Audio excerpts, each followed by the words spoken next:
On the morning of January 24, 2023, nothing about the Clancy family home in Duxbury, Massachusetts, appeared unusual. A mother took her 5-year-old daughter to a doctor's appointment. She returned home. She played outside in the snow with her children.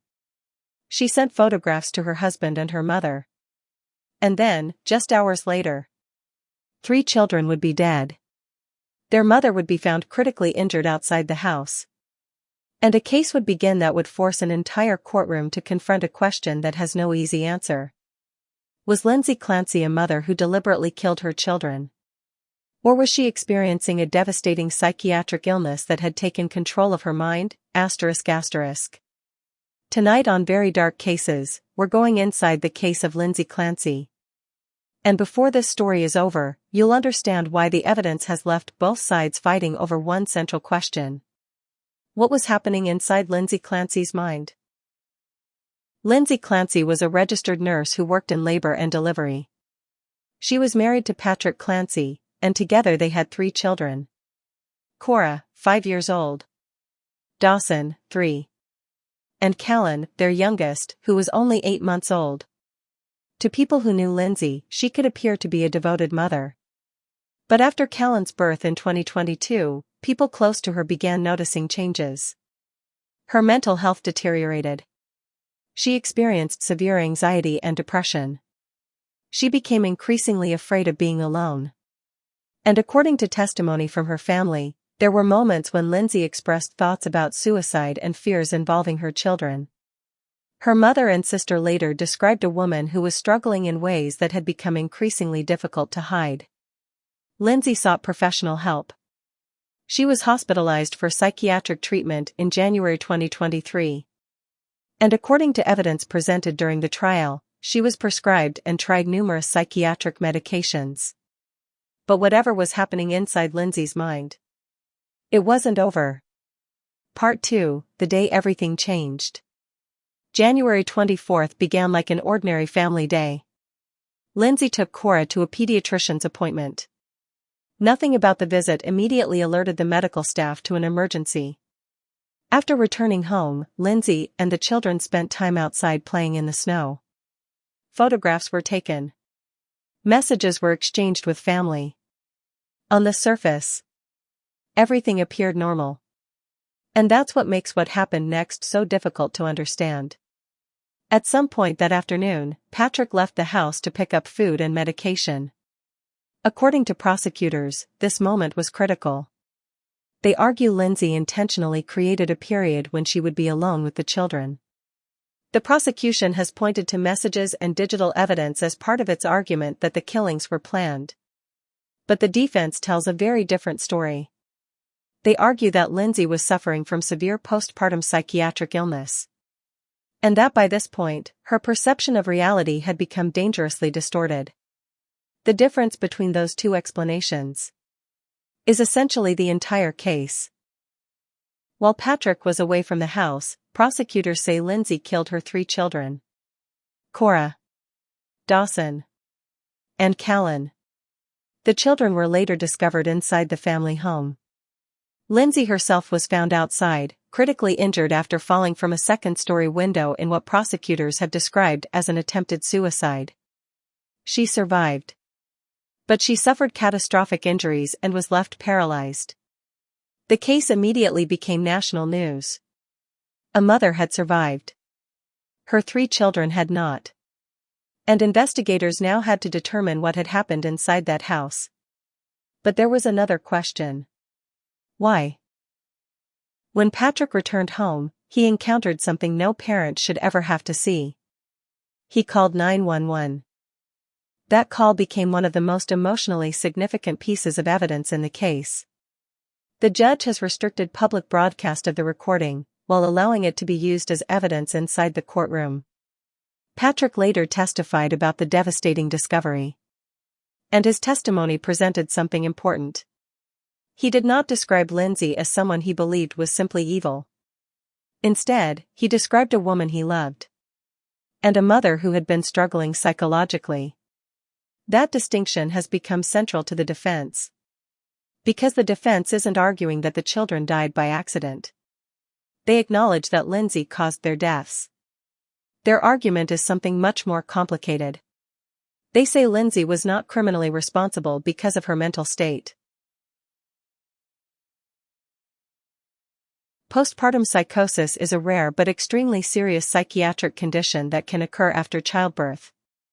A person experiencing it can potentially suffer hallucinations, delusions, paranoia, confusion, and a profound break from reality. And according to the defense's psychiatric experts, that is what happened to Lindsay. One defense expert, forensic psychiatrist Dr. Philip Resnick, testified that Lindsay was experiencing psychosis and described command hallucinations influencing her actions. The defense has argued that Lindsay's condition was complicated by depression, possible bipolar disorder, and medication issues. Her family has also testified about the dramatic deterioration they saw before the killings. And this is where the case becomes incredibly difficult.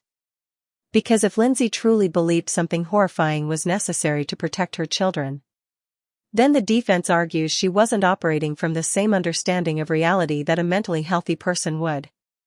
But prosecutors strongly disagree. Part 6, the prosecution's theory. The prosecution's case is essentially this. Lindsay knew what she was doing.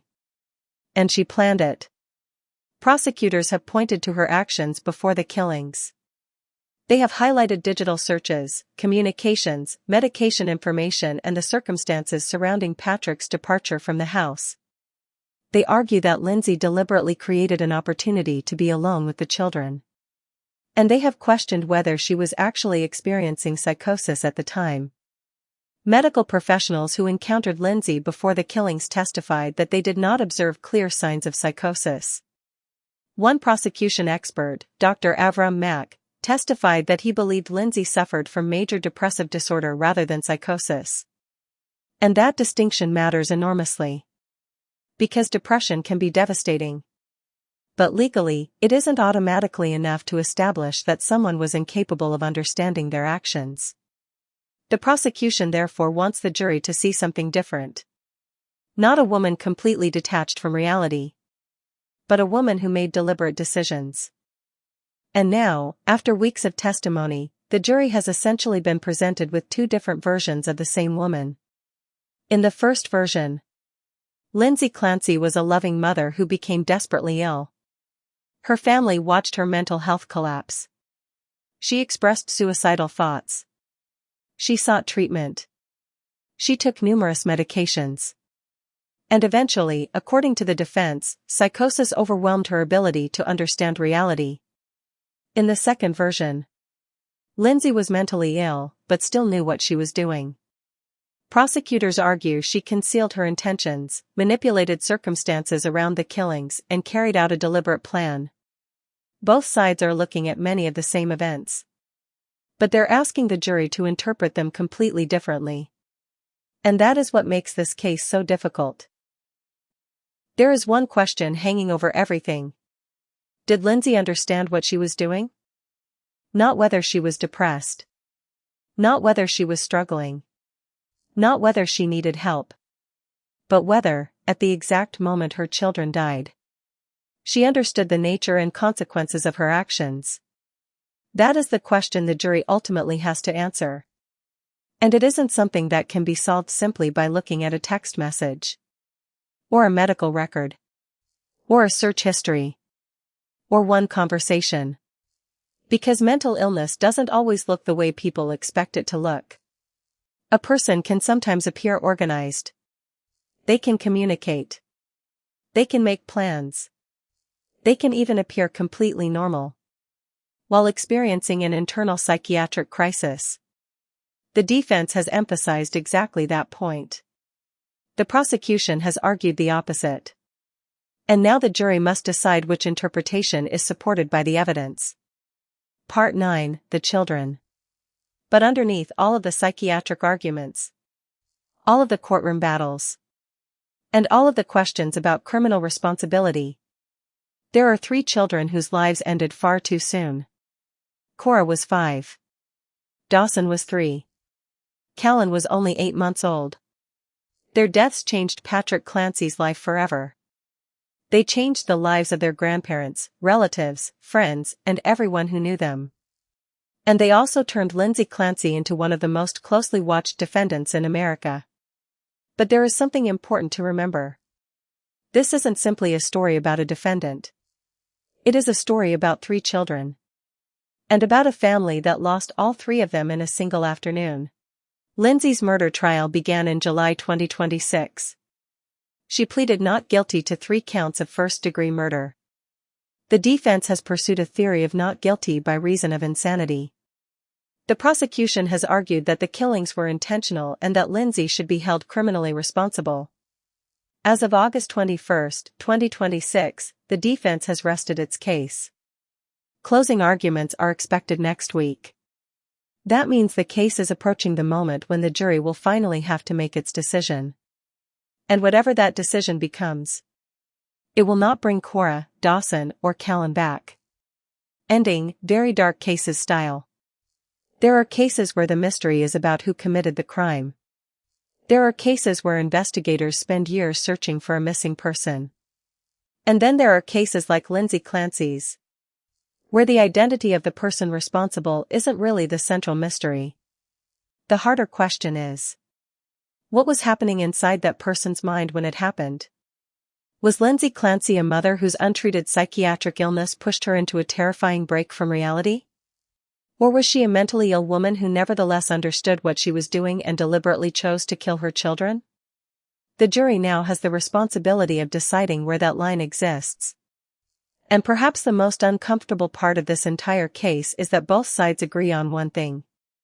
Lindsay Clancy was struggling. The disagreement is over how far that illness went, and whether it took away her responsibility for what happened. As of tonight, there is no verdict. And until the jury reaches one, the final chapter of this case remains unwritten. 3 children are gone. A father is left without his children. A mother awaits the judgment of a jury. And an entire country is left asking a question that may never have a simple answer. When a mind breaks, where does illness end, and responsibility begin? This is Very Dark Cases. If you want more deeply researched true crime documentaries that separate what we know from what we only suspect, subscribe to the channel. And if you watched this entire story, tell me in the comments. Do you think the evidence points more toward deliberate actions, or a devastating psychiatric breakdown? I'll see you in the next case.